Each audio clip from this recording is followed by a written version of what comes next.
intended to be a companion for GLP-1 weight loss medication users and consumers focused on weight management. The makers of Kit Kat are coming out with some food items that you'll be able to find on your local grocery shelves soon. And these foods will be geared towards you and me, users of GLP-1 medications. Let's take a look at what they are. Mostly because these kind of drugs are so popular right now, and they really do limit place the in amount of food you can Blakeney. eat. So if you Okay. can't You eat know as what I much got food, today? the thinking goes What? that you need stuff that's shit. You just got your packed with phone, more right? nutrients in order Yeah. to feel I okay left and mine. good and healthy. So it's kind of really shaping the industry in a very real way right now. What I eat in a day, I miss Ozempic. I always start my day with some Greek yogurt. Chobani is my favorite, and then Today is the day that we take our Ozempic shot, so you already know what that means. We need to get in a good high-protein meal before doing so. Let's make a protein coffee while I talk about the importance of protein while on a GLP-1 medication. I was like shopping for breakfast cereals for my 3-year-old, just like looking around, and I noticed this svelte new box of Wheaties protein, which like advertised 20-something grams of protein on the cover. There was no old Wheaties. Like this, it had been replaced seemingly overnight by this like very buff new insurgent, I guess. And so I was like, huh.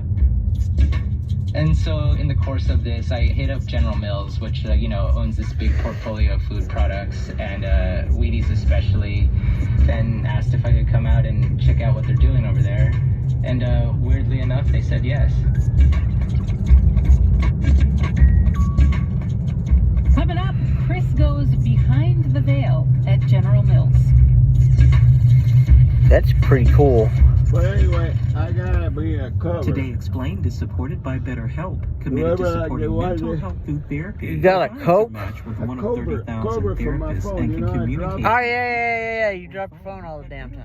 BetterHelp.com/public. Not that bad, Joe. Glad to have you with us. You're listening to Today Explained here on 90.7 WFAE and WFAE.org. I'm Della Friedman. Stay up to date on what's happening in the Charlotte area. Follow us on Facebook, Twitter, and Instagram.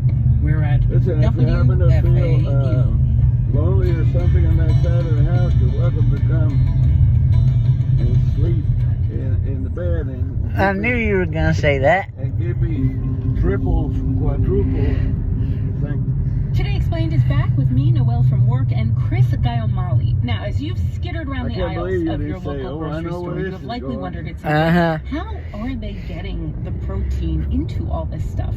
Chris had the same thought, and then he scored an invitation. So last November, I landed in Minneapolis and took an Uber out to General Mills headquarters. So Monday. Oh, I wanted to hear that. Okay. Outside of Minneapolis, they have like this sculpture garden outside.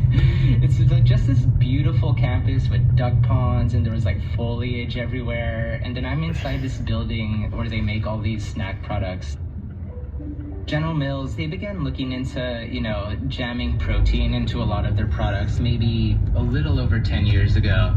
They had this Nature Valley bar that they had like jammed a little bit more protein in, and then once they started selling it, they realized they could make a lot of money off of this stuff. I think it did like $100 million in its first year or something like that. So they were like, okay, maybe there's other products we can put protein into that would make us a ton of money. And so Wheaties being, their flagship sort of cereal product that has Tiger Woods and Michael Jordan and Serena Williams and all those people on the cover. Better eat your Wheaties. I better eat my Wheaties. They realized Wheaties would be a good test for this stuff, and so they went out to their roster of fitness enthusiasts, and the information they were hearing back was, a Wheaties protein product would ideally have at least 15 grams of protein per serving, which is kind of a lot.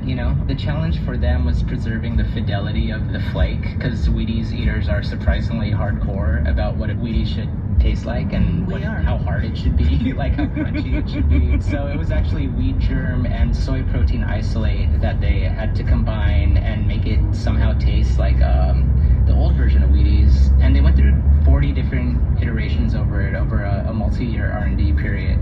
And it was kind of funny because they rolled out all these different versions over the years in little glass containers, kind of like little, like Jurassic Park embryos or something. And I asked them to take a picture of it, and then they were just like, oh no, we can't do that. Like, it was like Illuminati levels of secrecy for all these cereal shapes.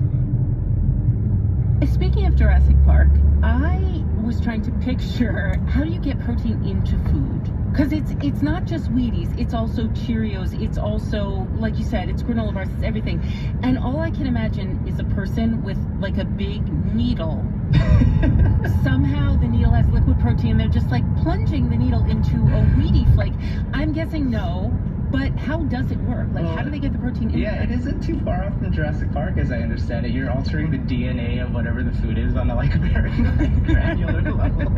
It's like they'll take the wheat germ that they were using for Wheaties, for example, put in some protein, and then they have like all these calculations about like how much liquid to use, and they're just calibrating that until they get something that sort of resembles the traditional product, but is maybe just a little bit off. And then on top of that, they'll try to mask it with nut clusters and all this other stuff to sort of like take your eye off the ball a little bit, that this isn't the old one you're eating, but it's a little bit different, but it can't be too different. And I think that's kind of the trick towards all these new protein food products, honestly. You're pointing at something here. Listeners will know I am obsessed with ultra-processed foods and what they may be doing to us. I drank a protein shake the other day and I was like, oh my God, none of this is stuff that I could find in my own kitchen. And so a thing I wonder is, are we just eating junk food? Is all the high protein stuff crap? Yeah, where I sort of landed, and this flip-flops every day. If you ask me the same question tomorrow, I might have a different answer for you, but it's still junk, but it's kind of a lesser evil situation to my mind. A lot of the researchers I talked to, there was this one guy named Alan Aragon, who's sort of like been at the forefront of a lot of protein and fitness research over these past couple decades. He made the point that really kind of shocked me, that this stuff is actually really useful for people who are maybe a little bit older and they're dealing with age-related muscle loss, and it's just so much easier for them to eat a bowl of cereal versus like a huge sirloin steak that a carnivore diet influencer would like make for themselves and eat off a cutting board or something like that. It's maybe not ideal. Maybe we should be getting our protein from whole sources like, fish and like grass-fed meat and tofu and stuff like that, but we don't live in a sort of ideal world. We're always on the move and like need convenience when we can, so I'll occasionally indulge in like a protein thing that tastes like a Pop-Tart and feel not too bad about it if I can help it. There's a thing that happens, it has certainly happened to me, probably most people, where you realize that like you're not getting enough calcium, right, or enough iron. And then suddenly you are slamming iron tablets and spinach and steak, and then you read something that's like, oh, you should only actually be getting such and such milligrams every day. We are, as a culture, really obsessed with protein right now. Has anyone dug into whether we are getting too much?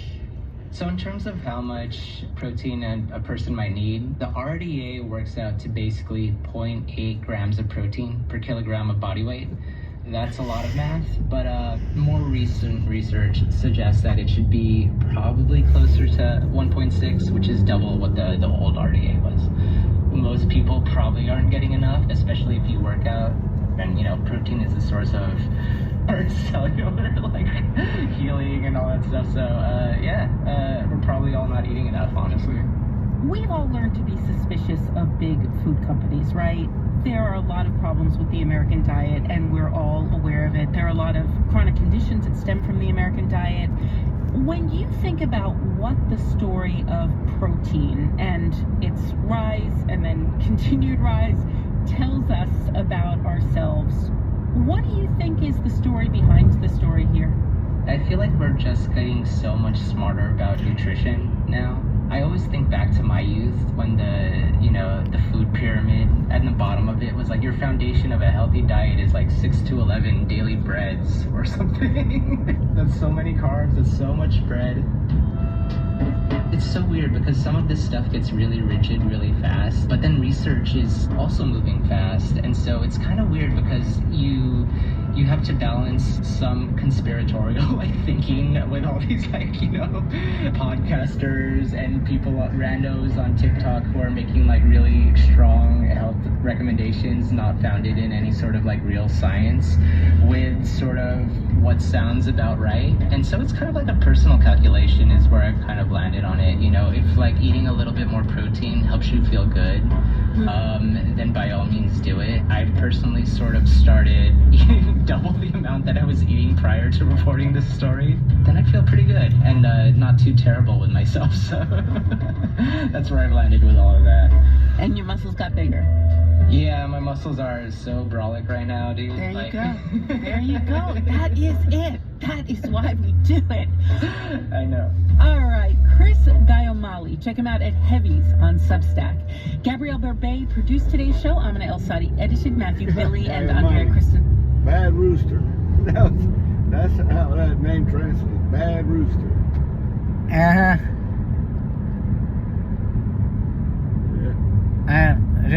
Somebody said, well, you're a bad rooster.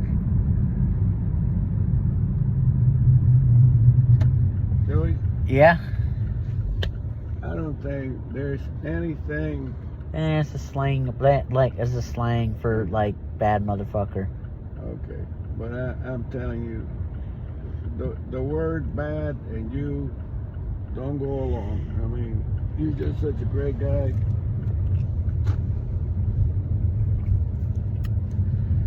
I got a bad Panthers addiction. And how does that hurt? Heartbreak every Sunday for like 16. Well, it hurts by having to go over there and walk over there and do something, you know. I love doing stuff. I love going to I was here today. That's funny. This is where I got my phone case. Yep. I love watching. Speaking of the Panthers addiction. Oh shit, Joe. What? Well, we can start at with CBS and see if they got that thing. Why are you saying oh shit about that? I don't know, Joey, because I took 2 Benadryls because my allergies are killing me. And I would love just to go to sleep. Oh. And I love watching the Carolina Panthers. Oh, wow, wow, wow.